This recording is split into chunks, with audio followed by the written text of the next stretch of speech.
Почти полсотни сельхозпредприятий Коми получат субсидии на техперевооружение из республиканской казны. Финансировать фермеров будут по 4 программам: развитие животноводства, растениеводства, производство пищевой продукции и оленеводства.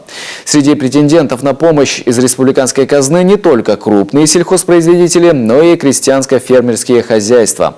Евгений Ракин о том, куда аграрии потратят субсидии. Косточка и мясо. Вы на что хотели? Чтобы мясо было, да? Нет, холодец.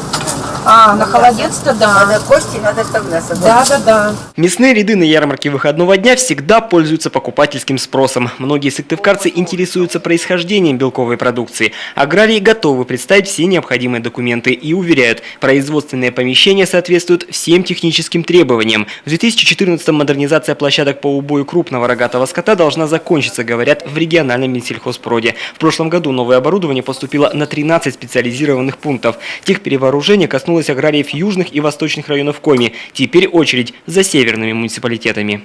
В 2014 году планируется модернизация и строительство 10 площадок по убою крупного рогатого скота и овец. Современные сельскохозяйственные объекты появятся в Печорском, Ударском, Ижемском, Усть-Цилимском и Усинском районах. На эти цели в бюджете Коми предусмотрено 10 миллионов рублей. Обзаведутся аграрии Коми и новыми колесами. Треть сельхозпроизводителей, получивших субсидии, потратит их на автолавки. У сыктывкарского хозяйства «Пригородный» уже есть один современный магазин на колесах. В мае планируют закупить второй. По словам продавца, сейчас постоянные клиенты уже узнают этот фургон, но привыкали долго.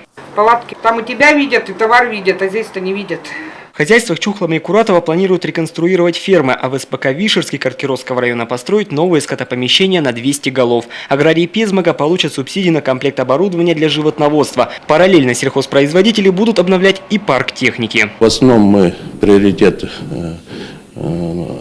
отдаем субсидировать приобретение тракторов, высокопроизводительной сельскохозяйственной техники,